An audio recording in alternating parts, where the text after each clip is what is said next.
ನಾನು ಶ್ರೀನಿವಾಸ್ ಪ್ರಸಾದ್ ಅವರು ವಯಸ್ಸಿನಲ್ಲಿ ಹೆಚ್ಚು ಕಡಿಮೆ ಒಂದೇ ವಯಸ್ಸಿನವರು.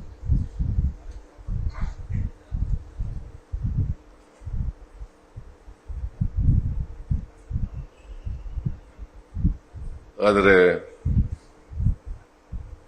ಚುನಾವಣೆಗೆ ಅವರು ನನಗಿಂತ ಮುಂಚಿತವಾಗಿ ಚುನಾವಣಾ ರಾಜಕಾರಣಕ್ಕೆ ಪ್ರವೇಶ ಮಾಡಿದರು 1974ನೇ ಇಸ್ವಿ.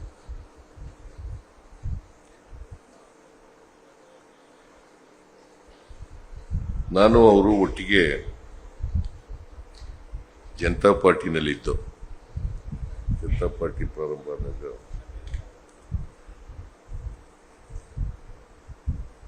ಜನತಾ ಪಾರ್ಟಿ ಒಟ್ಟಿಗೆ ಇದ್ದ ಸಿಂಧಿ ಅವರು ಯುವ ಜನತಾ ಅಧ್ಯಕ್ಷರಾಗಿ,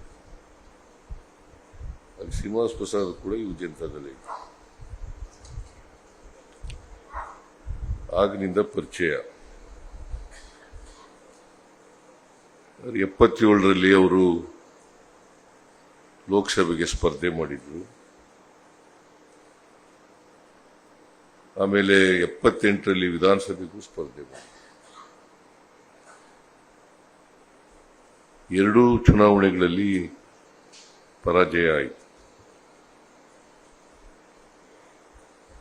ಆಮೇಲೆ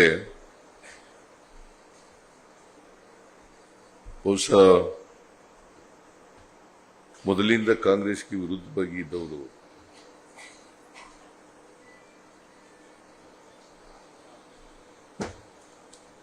ಕೆಲವು ಸ್ನೇಹಿತರ ಒತ್ತಾಸೆ ಮೇರೆಗೆ ಕಾಂಗ್ರೆಸ್ ಪಕ್ಷವನ್ನು ಸೇರಿದರು.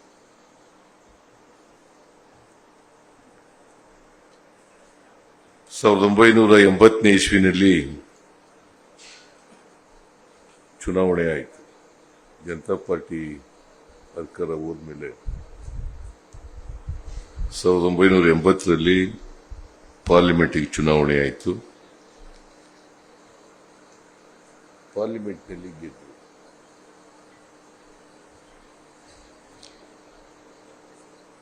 ಅವರು ಕಾಂಗ್ರೆಸ್ ಸೇರಿದ ಮೇಲೆ ನಾವು ಜನತಾ ಪಾರ್ಟಿನಲ್ಲಿ ಬಂದವರು.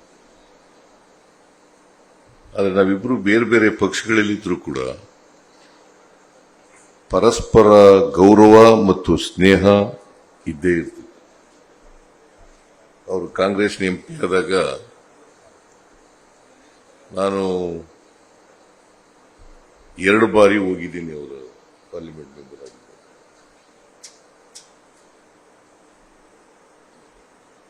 ಬಹಳ ಜನ ಯುವ ಜನತಾದವರು ಆಗ ಪಕ್ಷ ಭೇದ ಮರೆತು ಎಲ್ಲರೂ ಕೂಡ ಸೇರೋರು ಶ್ರೀನಿವಾಸ್ ಪ್ರಸಾದ್ ಮನೆಯಲ್ಲಿ. ಅಂದ್ರೆ ಅಷ್ಟರ ಮಟ್ಟಿಗೆ ಒಡನಾಟ, ಸ್ನೇಹ ಬೇರೆ ಬೇರೆ ಪಕ್ಷದಲ್ಲಿದ್ರೂ ಕೂಡ ಇಟ್ಕೊಂಡಿದ್ರು.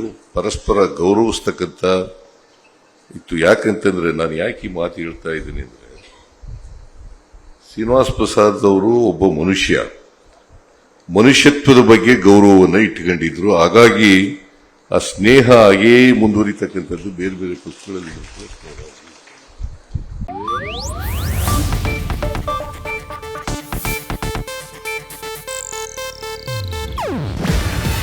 ಇದು ಏಷ್ಯಾನೆಟ್ ನ್ಯೂಸ್ ನೆಟ್ವರ್ಕ್ ಪ್ರಸ್ತುತಿ.